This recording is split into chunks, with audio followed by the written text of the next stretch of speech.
I would now like to introduce our final plenary speaker, Dr. Silke Cresswell. Dr. Silke Cresswell is a movement disorder neurologist trained in Germany, London, England, and Vancouver, BC. In 2010, she became assistant professor in medicine neurology at UBC, working as a clinician scientist at the Pacific Parkinsons Research Centre, as well as active staff at Vancouver General Hospital. Her research aims to understand the etiology of clinical facets of Parkinson's disease, particularly of non-motor features, collaborating closely with experts in imaging, in neurophysiology, molecular biology, and microbiology, with the goal to develop targeted therapeutic interventions. Dr. Cresswell spends a lot of her time in the clinic and is passionate to improve care for individuals living with Parkinson's disease. She serves on the educational committee of the Pan-American section of the Parkinson and Movement Disorder Society and is a recipient of the UBC Medicine Master Teacher Award. Welcome, Dr. Cresswell. I will pass it over to you now. Well, thank you very much for the warm welcome. I just need to share my screen. Now I can, I think. Let me try this again. Share the screen. And bear with me. Go into presenter mode. Can only be hours here. Can you see my slides or do you see the presenter mode right now? I did see the presenter mode, but now I see your slides. Perfect. Very good. Okay. So we're going to talk about... I can see your notes. Do you want that? Oh, no, well, there aren't any notes anyway. You know what? We can change that though. No problem. We just do this. There we go. You should now see just the slides. Yeah, now it's the presenter. Perfect. Very good. Okay. So yeah, welcome. I really enjoyed that little exercise break right now. We're going to talk about the microbiome and nutrition in Parkinson's disease. Now, obviously, the two are closely related. And if, it doesn't seem to, we've got a tiny little problem here because it doesn't go to the next slide. Bear with me. Okay. So brain health, nutrition, the microbiome, they're of course all very closely related, and we're going to focus on those two today. First of all, starting with the microbiome, and then in the second part, looking at nutrition.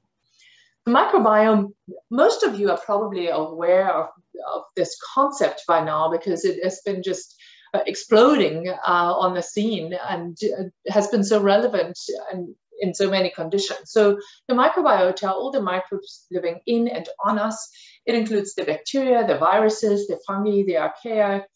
And if you were to put them all together, they would weigh about the same as the human brain. The highest microbial density is in the colon, so in the gut.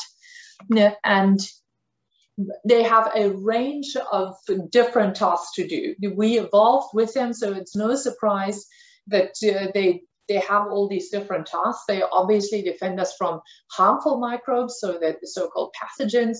They help us breaking down nutrients. They produce hormones, and they also produce other metabolically active metabolites. They produce certain vitamins, including vitamin K, vitamin B12. They're also actively involved in processing of any pesticides, drugs, pollutants that come into us from the outside world. They influence gut motility, they train our immune system, and they also influence the brain and behavior. And that, of course, is where it becomes really interesting. And with that, there is an increasing number of conditions that are linked to the gut microbiome. And you can see here a whole long list of different things, some of them very closely related to the gut, like colon cancer or inflammatory bowel disease, but other conditions seem to be somewhat further removed, including several brain conditions, including Alzheimer's, multiple sclerosis, autism. And Parkinson's is one of those conditions that seem to be particularly closely linked to the gut microbiome. Why would that be, you ask? And so there are actually several hints that we'll look into now that make sense why we would see a connection to the gut and Parkinson's disease. And the first one comes in the form of a timeline here, which was actually prepared. This paper is by Dr. Lorraine Callier, whom I believe you saw earlier this morning. So the circle closes there again.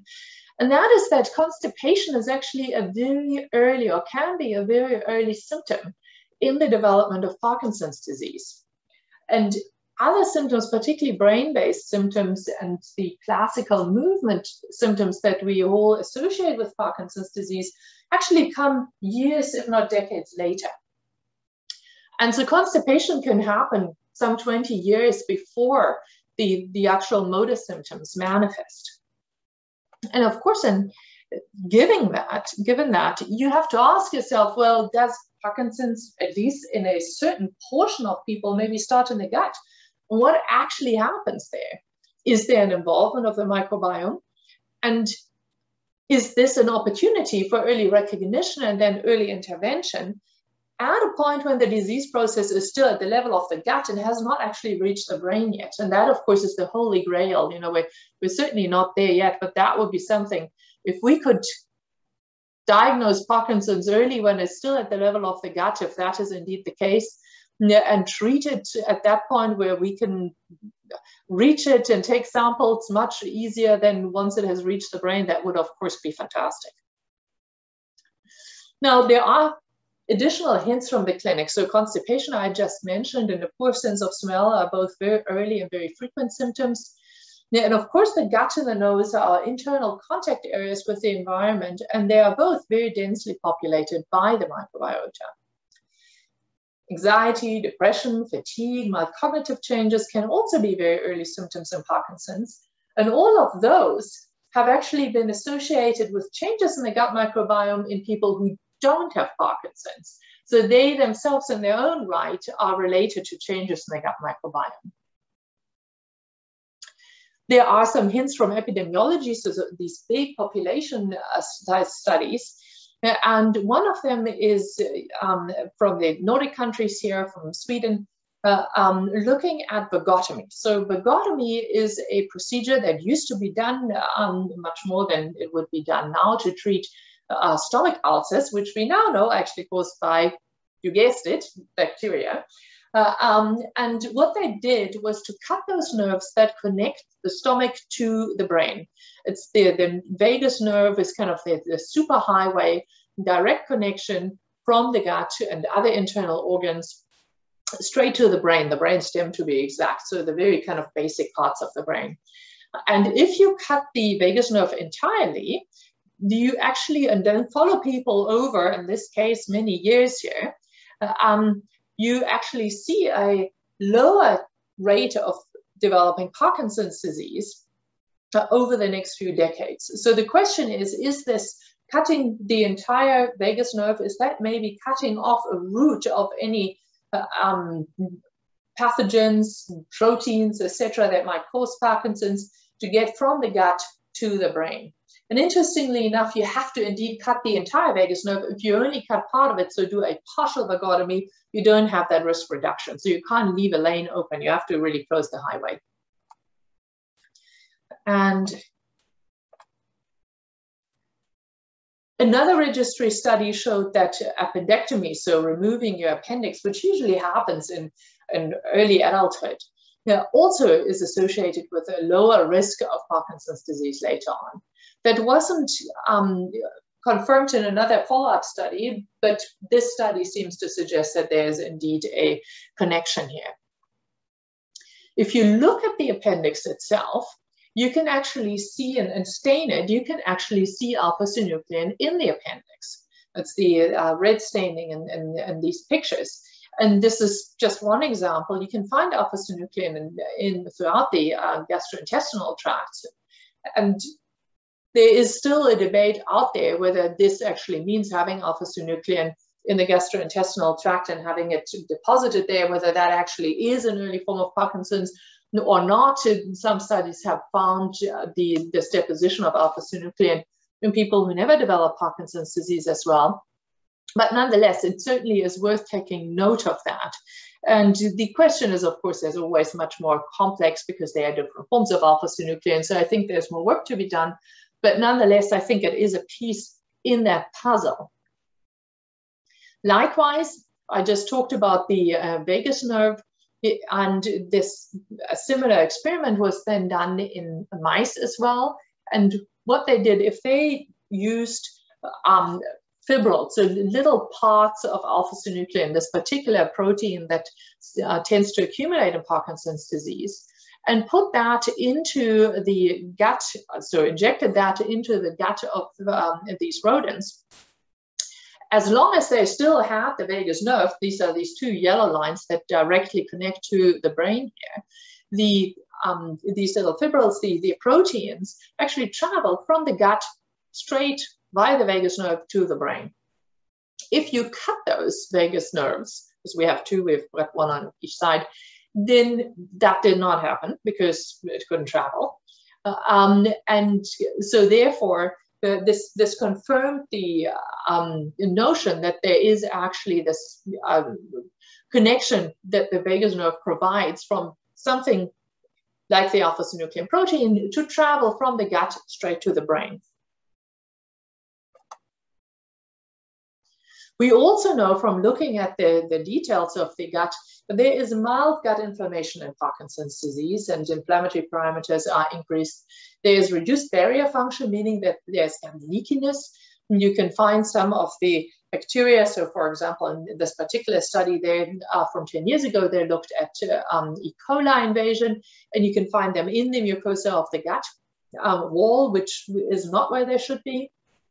As I said, you can find these alpha-synuclein deposits, and then you can also find generally increased inflammation in Parkinson's disease. So if you look at the blood, if you look at the CSF, which is the fluid that surrounds our brain, but then also inside the brain. And that was actually something that was discovered in the early 90s by the couple doctors and doctors here in Vancouver at UBC. So all of that was then looked at in a very elegant experiment that researchers did in mice again. And so here we have, I'll introduce the main players for this very elegant experience. We have the mice, and they are not just normal mice, but they are mice that are genetically engineered to produce much more alpha-synuclein. So this protein that we think is at least playing a large role in the development of Parkinson's disease. And these mice, because they have so much alpha-synuclein, are naturally developing symptoms of Parkinson's disease. Then we also have what is called the microglia. They are the resident immune cells in the brain. We've got in the middle here, we've got our microbiota, the gut microbiota. They produce short-chain fatty acids. Yeah, and then on the bottom right, we've got a deeply stained Lewy body, which is containing a lot of alpha-synuclein as well. So what they did, they took these alpha-synuclein overexpressing mice, and they, as I said, when they age, they develop signs of Parkinsonism with motor dysfunction, they get constipation, they have increased brain inflammation, increased microglia, and alpha-synuclein depositions or pathology in the brain. And they reared these mice in completely sterile conditions. You can do that. That's called germ-free. They're born via cesarean section. They don't have any microbiota living in or on them. It sounds improbable, but it is possible. Now, there are many problems that come with that because they are obviously different in many other ways. But what they found essentially was that if these mice were not germ-free, but had their normal microbiota, they then had normally acting microglia. So these are these brain resident immune cells, and then they develop these signs of Parkinsonism, just exactly as expected. But if you had them reared in a completely germ-free environment, then the microglia, these immune cells, did not react, and you actually had very limited pathophysiology. So in other words, you had very limited alpha-synuclein deposition, you had very limited inflammation, and no symptoms of Parkinsonism, no motor symptoms. So having no microbiota actually protected you from, protected these mice from getting Parkinsonism. And then they took stool donations from people with and without Parkinson's disease, and they transplanted that into these mice. And the mice that received the fecal transplant from people who had Parkinson's disease actually then developed worse Parkinson's disease compared to the ones who got fecal transplant from healthy donors. Now, I should say this was not replicated yet in other labs in Parkinson's disease, and there are still several questions, but it certainly was a very elegant way to demonstrate in principle, the role of the microbiota. So, but as I said, I think there are still many, many questions that we have to answer here. So research is really crucial. And we run a very large study in Vancouver. It is actually one of the largest single center cohorts that have been published so far worldwide. We've got over 300 participants, both individuals living with Parkinson's disease and healthy controls. We follow people for 5 years with annual clinical assessments, and then take samples so fecal samples, blood samples. We look at inflammation, we look at metabolomics, which is the biological fingerprint of all these chemical, or the chemical fingerprint of all these biological processes in the body. And I'll get to the treatment studies in a second. And so I'd like to introduce some of the findings that we've had so far. And this work was mostly done by our PhD student, Mihai Stursi. It's published in Movement Disorders. And what we found was that when you looked at the microbiome in Parkinson's disease compared to healthy controls, that there were two clusters. And so these are all the bacteria here and there. There's cluster A, those are the good guys. And then there's cluster B. And in the controls, cluster A, these guys here, were higher than in Parkinson's disease. There's overlap, but the difference is highly significant. And those cluster A bacteria are also producing butyrate. And butyrate is one of those short-chain fatty acids. And butyrate is known to be important for the gut barrier function, for the mucin layer, so the mucus layer, and also anti-inflammatory, so to dampen inflammation. So it's a good thing to have that. And that was clearly higher if you had more of those good bacteria. Cluster B, the bad guys, were higher in Parkinson's disease, and they also had less, people with Parkinson's disease had less butyrate producers. We looked at the metabolomics, so the metabolites are the byproducts and end products of metabolism, and they are produced by both our own body, but also by the bacteria. And then we measured these circulating metabolites in blood samples, so not in fecal samples, but in blood samples of our participants. And we specifically were interested in any metabolites that were produced by the bacteria, so not by us as the human host, but by the bacteria. And it turns out there's obviously a long list of things that we could find, and two particular metabolites stood out, one being called P-cresol and one called phenylacetylglutamine. And they were both higher in Parkinson's disease, and they also correlated with the abundance of cluster B. So cluster B, remember, were the bad guys, and the more cluster B bacteria you have, the more of the what we think toxic metabolites you have as well. So P-cresol was increased. And that's quite interesting because this particular P-cresol has been found in other studies to be increased in Parkinson's disease in the CSF, so the cerebrospinal fluid, which is this fluid that surrounds our brains. So it seems to, we think, is of bacterial origin, and we can find it in the blood. Other studies have found it in the CSF. So this will certainly be something we'll be looking into further. And what we think from putting all of these, and there were a few other things that I'm not specifically mentioning right now, but putting all these insights together, what we think is happening is that there is constipation, which we saw happens often very early in Parkinson's for a lot of people, maybe not everybody, but a lot. And this prolonged transit time and the irritable bowel symptoms that many people often have then lead to change in the gut microbiota. The gut microbiota are more likely to produce these toxic metabolites, and they are less likely to produce beneficial short-chain fatty acids. That then leads to increased local inflammation at the level of the gut, which leads to damage to the lining and function of the gut, which worsens the constipation and the irritable bowel symptoms and keeps this whole circle going. Whilst at the same time, it has also systemic and brain effects, mostly through inflammation and then through these toxic metabolites. And I think one other question which we didn't address in this research so far is to also look, of course, at alpha-synuclein and whether that is produced along this pathway.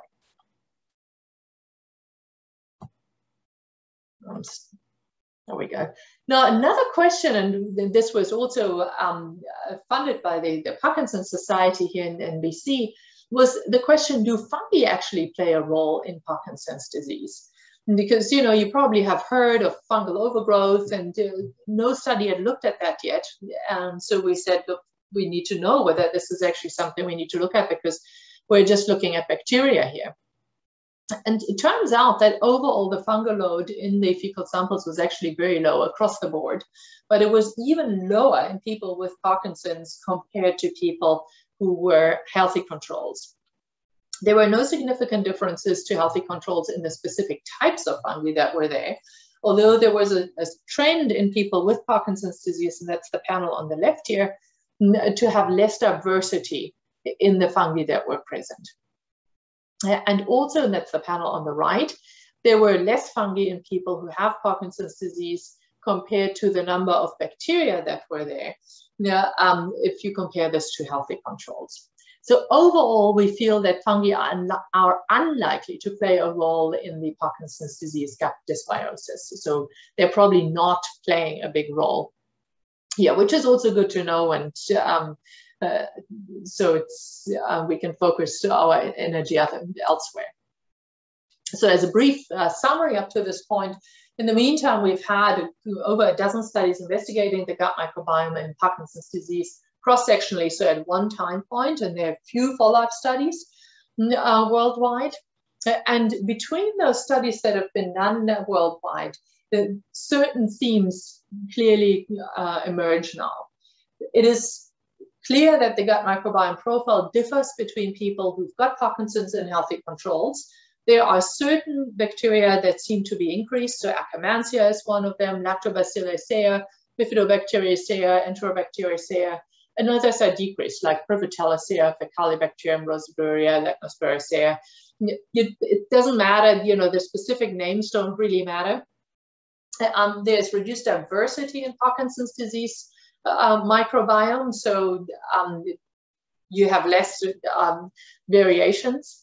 Overall, the microbiome in Parkinson's disease is more likely to drive inflammation, so it's pro-inflammatory, and it produces less short-chain fatty acids, which we think are the good guys.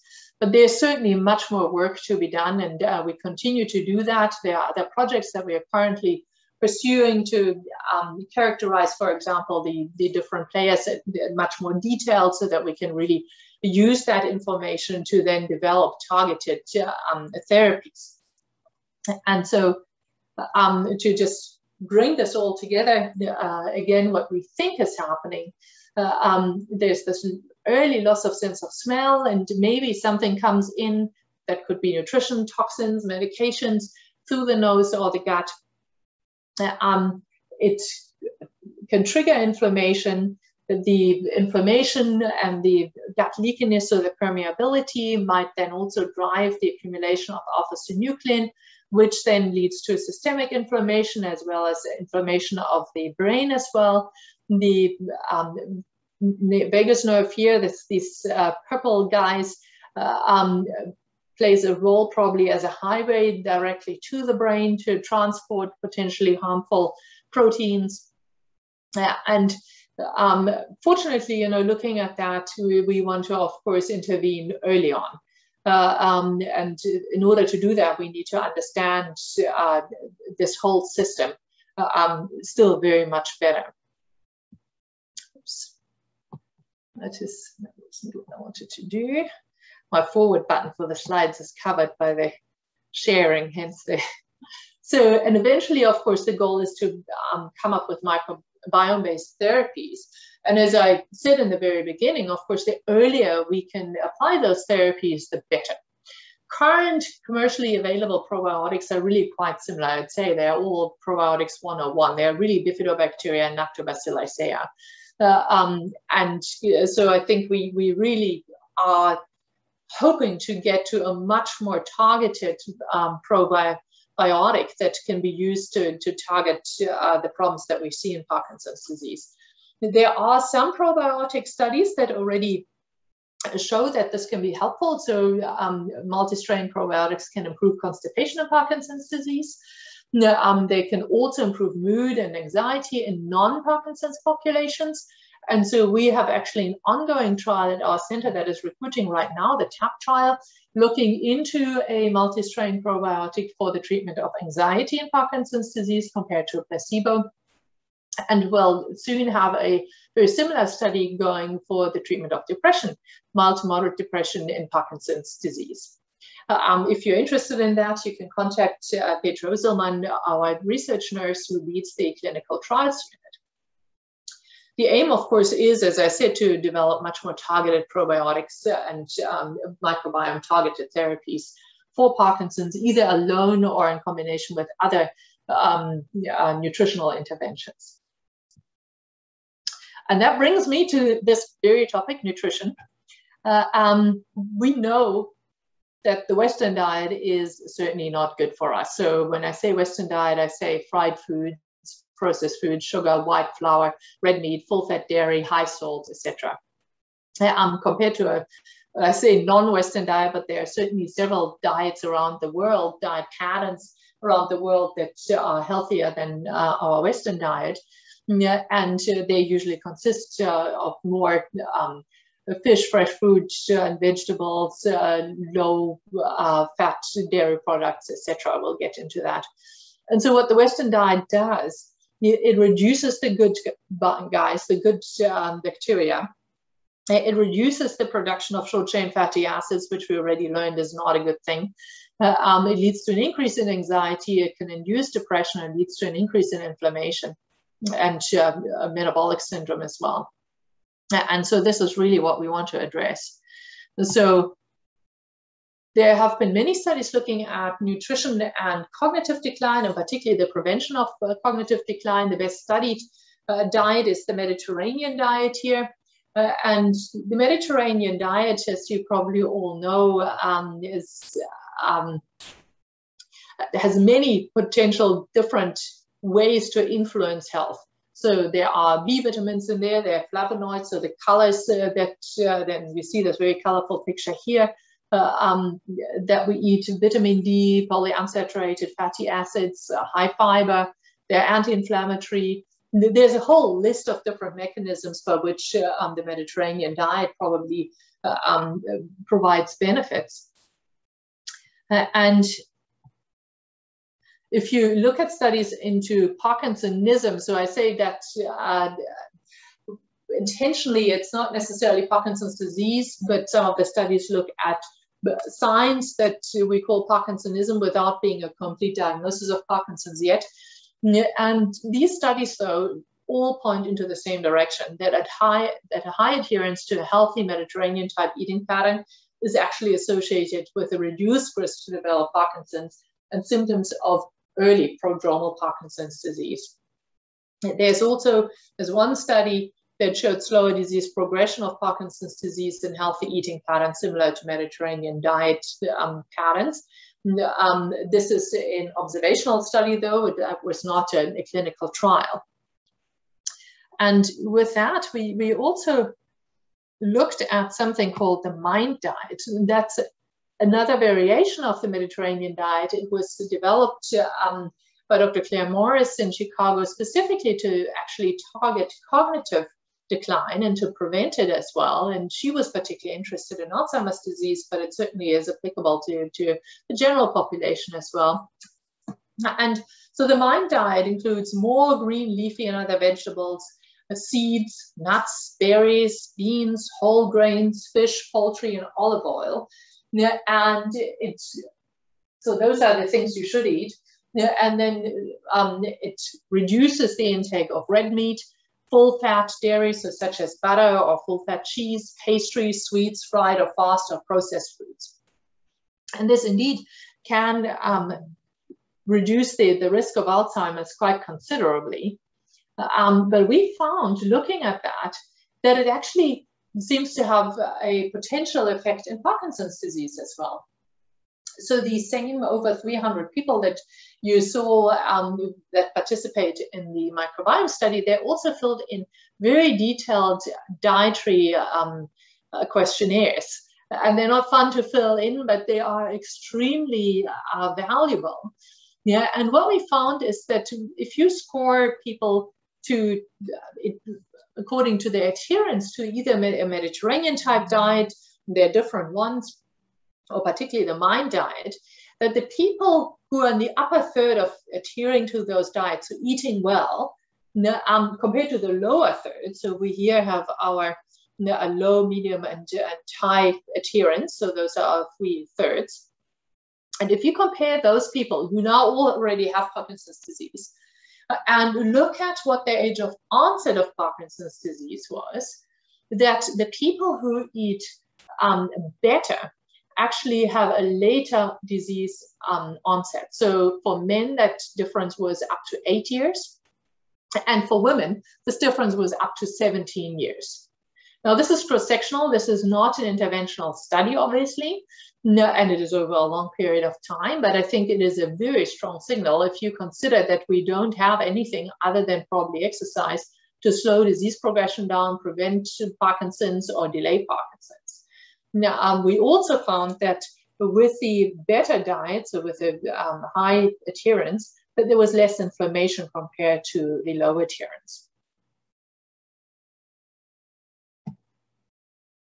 So here again, what are potential mechanisms that these diets use to actually be of benefit for us? And this is just an overview that, taken from a paper on aging, but the very same mechanisms such as oxidative stress, inflammation, DNA handling, DNA repair, other regenerative mechanisms, all of that applies in neurodegenerative disorders as disorders of aging as well. So the bottom line here is that combining all these mechanisms seems to be much more powerful from all the studies we have compared to just taking a supplement that targets, very limited number of mechanisms, if it is more than one anyway. Another potential dietary pattern that people are very interested in is the ketogenic diet. And when I say ketogenic diet, it really is several diets. It isn't just one diet. It generally is a low carbohydrate, high fat intake diet. And the goal is to be in what is called nutritional ketosis, so to produce ketone bodies, which can be used for energy for our cells. There are numerous postulated mechanisms. I'd say one of the strongest ones is probably to improve the energy supply for our brain cells and to improve insulin sensitivity. Both are mechanisms that are impaired in Parkinson's disease, but as listed here for completeness sake, there are also other mechanisms. There are relatively few and all very short-term and small studies so far published in Parkinson's, but there's certainly a lot of studies going on. I would say at this point, I'm very interested in actually doing further research in that area, because I do think that there's a potential, but we need to be very careful on how we do it. We need to figure out what the ratio is, how much fat you actually need, how low the carbohydrates actually need to be, whether you can do this with supplementation or combine it with supplementation that would have a similar effect like, for example, medium chain triglycerides or ketone esters. Episodic fasting might be helpful as well, but we don't know that yet. These are old studies that still need to be done. I know that several people have just taken it upon themselves to do the ketogenic diet. And what I would say is to really make sure you're getting plant-derived fats and to include fiber in the diet, and to include fresh and low-carb vegetables. So, for example, leafy green vegetables. And it can still be quite difficult to adhere to. And I'd certainly suggest to do this under the oversight of a dietitian and medical oversight. So that brings me to supplements. Overall, as mentioned, healthy dietary patterns are more beneficial than individual supplements. And that probably is because there are so many different mechanisms at play that lead to the development of Parkinson's, and a dietary pattern addresses numerous of those mechanisms at the same time, whereas a single supplement doesn't. There are some exceptions where supplements are actually indicated. But overall, to summarize this whole field very quickly, there's a lack of evidence in humans, even if there is promising animal data, for supplements to slow down the progression of Parkinson's disease. Vitamin D is one of those exceptions, particularly in Canada. We are far north, so here we are, and we are insufficient for the production of vitamin D most of the year by just sheer sunlight. It's important for the brain, cognition, mood, energy levels, and bone health, of course, which of course is important. If there's a high falls risk, you want your bones to be as strong as possible. And so Canadians generally are at risk. The overall guidance is to supplement with 400 units per day, but you can actually easily supplement with 1,000 to 2,000 units per day, and that is safe. Now, of course, foods as well that are high in vitamin D, but supplementation is certainly easy to do. B vitamins, generally speaking, if you are low in B vitamins, then absolutely to supplement that. I wouldn't go so far to say to do this on a regular or high dose level. If there isn't a lack of vitamins, if there is a deficiency, then absolutely vitamin B12 would be one that comes to mind, particularly because it can impact the brain, the spinal cord, the nerves. A vegan diet would be a risk factor for vitamin B12 deficiency. As you can see, this is mostly animal derived, and certainly to test vitamin B12 levels if there's cognitive decline, or I do this also when people come and say fatigue is a big issue. Supplementation is either in the form of a tablet or as an injection. Vitamin B6 pyridoxine can be low with very high dosages of levodopa over a long time, or with the use of duodopa.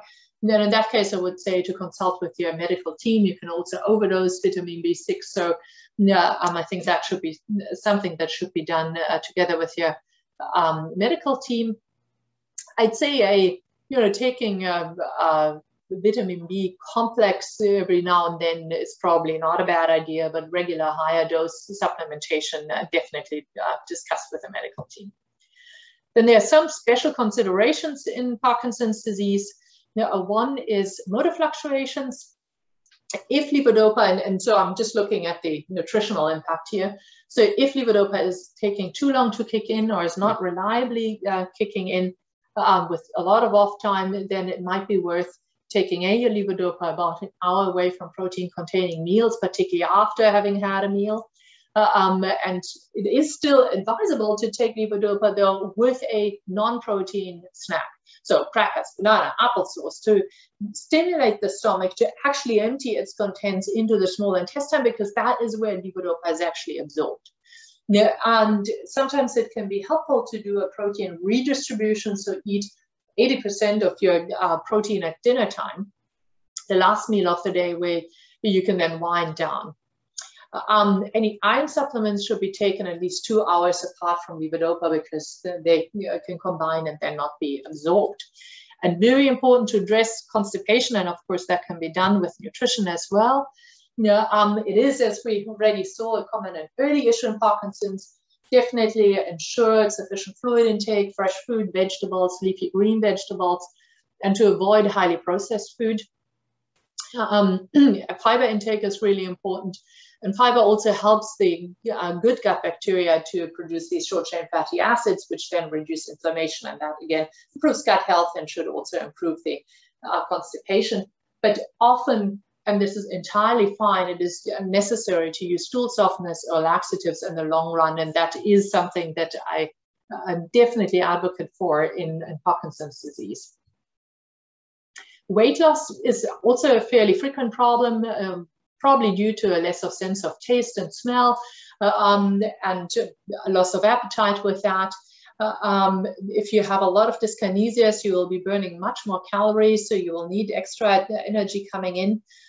Generally, a good idea to add extra spices and herbs, some high caloric items, and to consult with a dietitian in that situation. And then last but not least, there are also dietary strategies to deal with low blood pressure on standing, something we call orthostatic hypertension.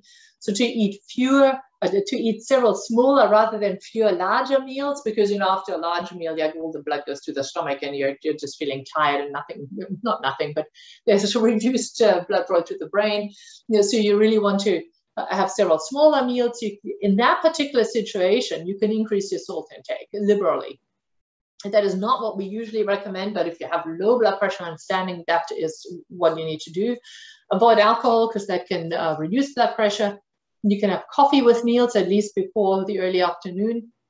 This can also sometimes help with daytime sleepiness. And then again, aim for sufficient fluid intake. And so in summary, the gut is actually, as it turns out, very closely connected to brain function. Microbes play a key role in this relationship, and especially in Parkinson's disease. Eating a healthy diet feeds us, our microbiomes, and our brains. And we need to do much more research to investigate those mechanisms and connections to come up with personalized treatments. Yeah, you're all invited to participate in that. And I would suggest to include nutrition and other well-being activities as a whole package of lifestyle intervention to live well.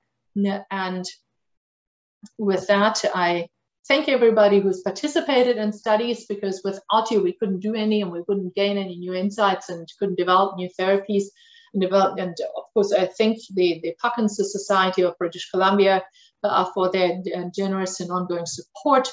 And here are all the team members. It's, as you can see, a big team effort to do all this work.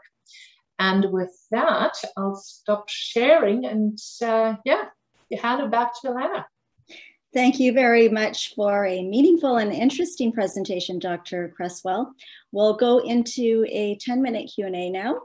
Again, you can use the raise hand function or use the chat box to type your questions.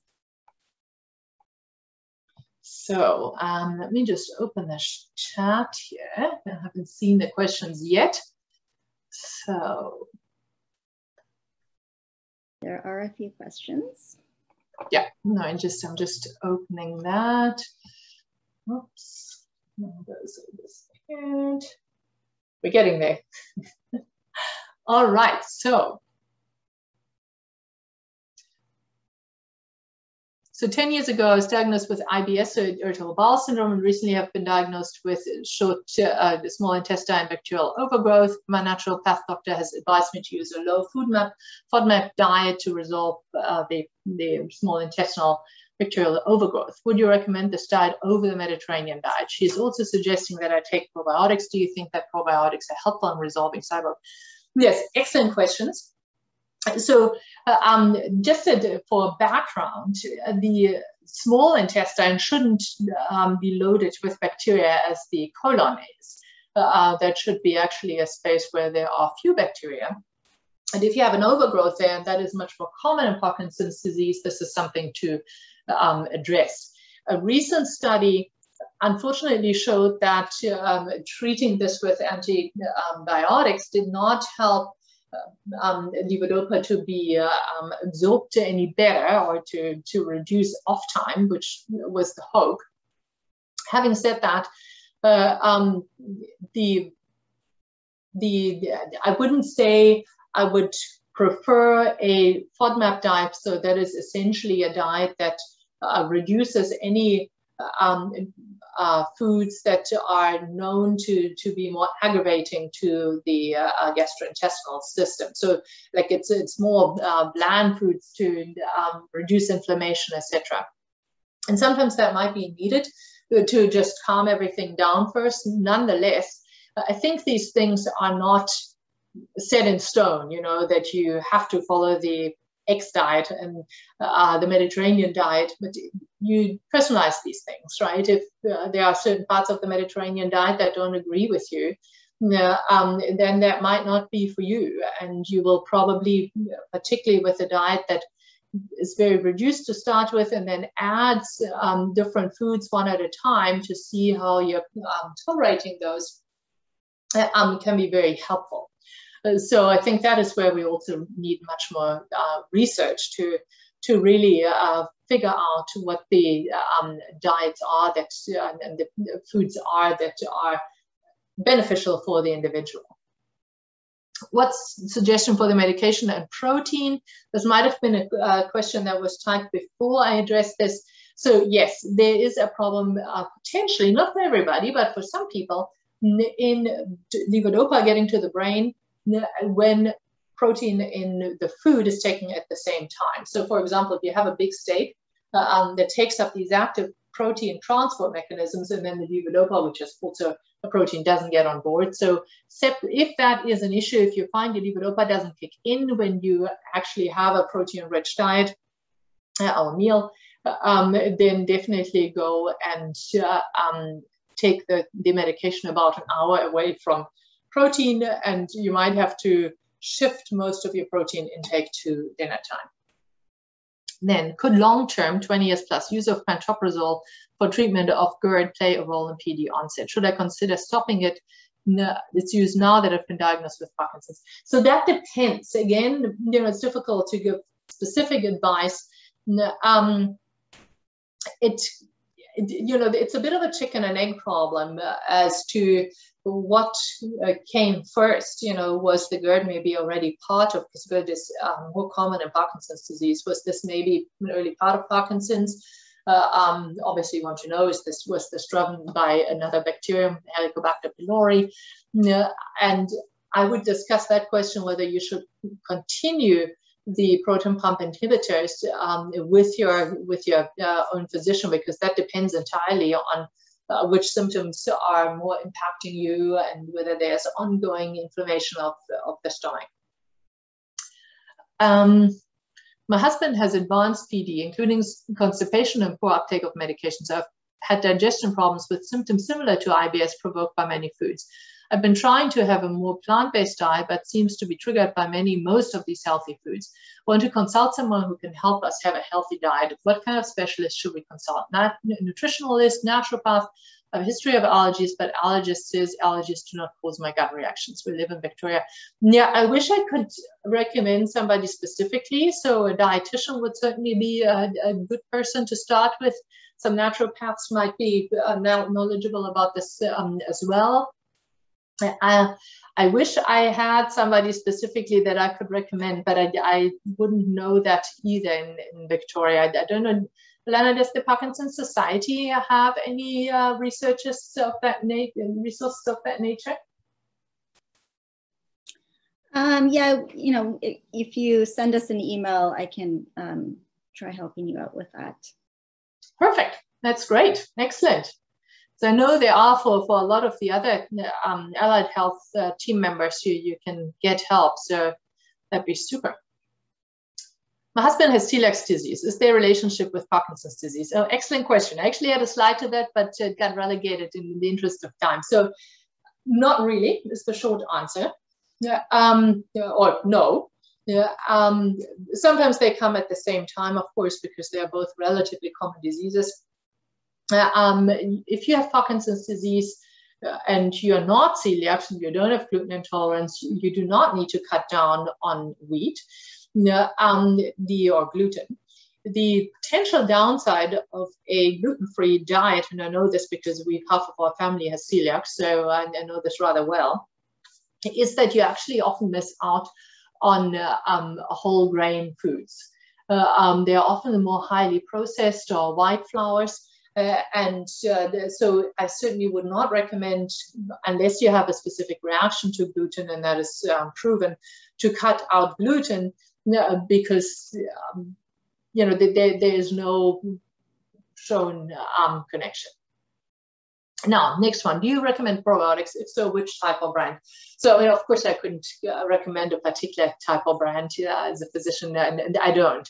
But the probiotics that you can buy in the shops right now are extremely similar. They're all probiotics 101. They're all essentially, for the most part, lactobacilli and bifidobacteria, some enterococci thrown into that.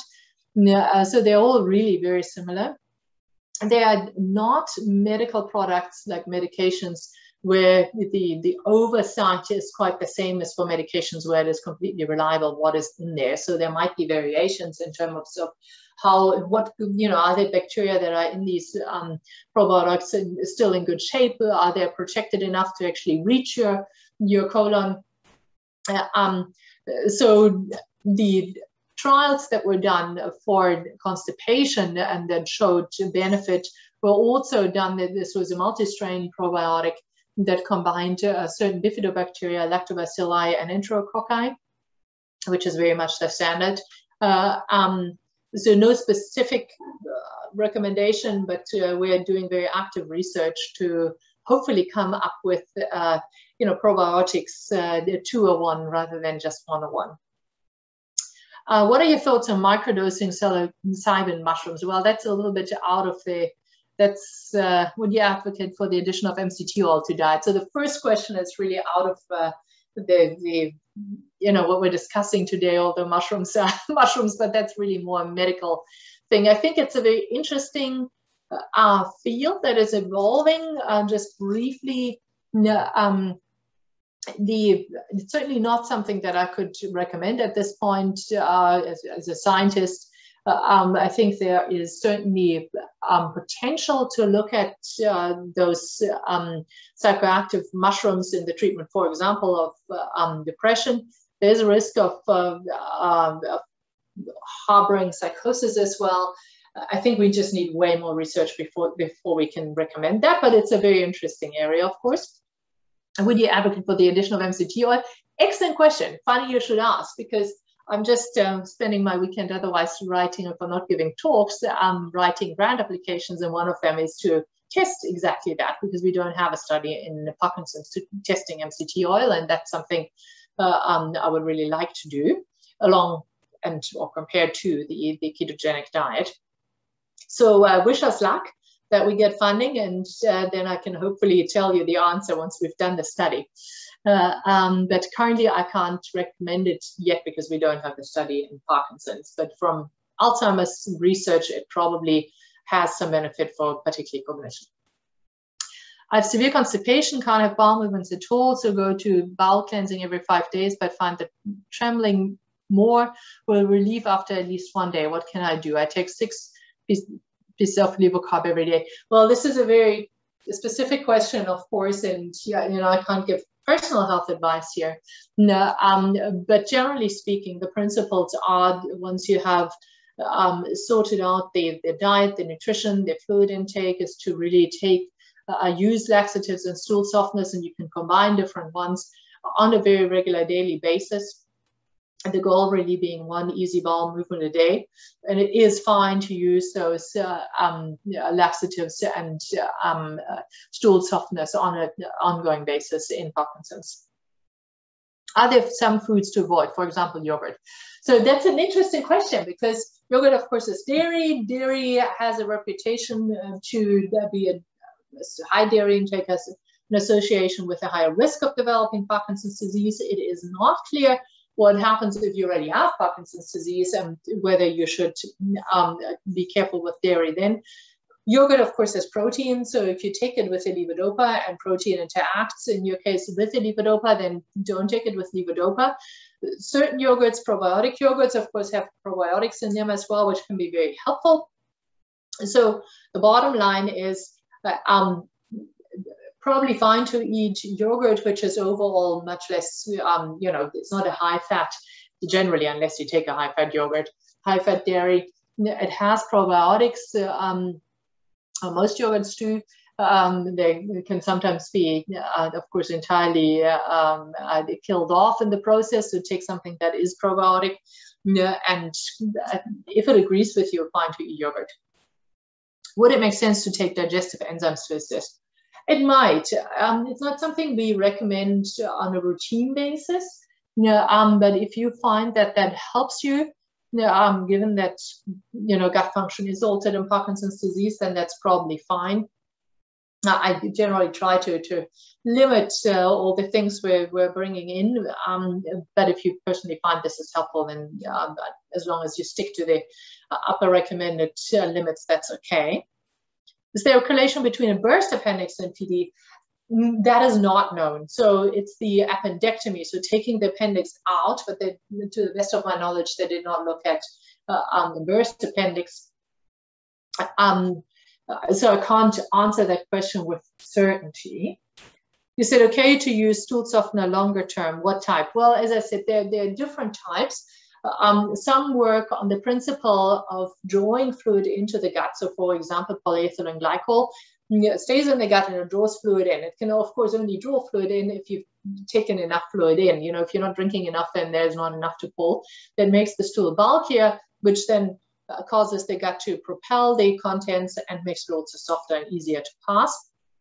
Polyethylene glycol comes in different brand names, and you can get this over the counter in the pharmacy.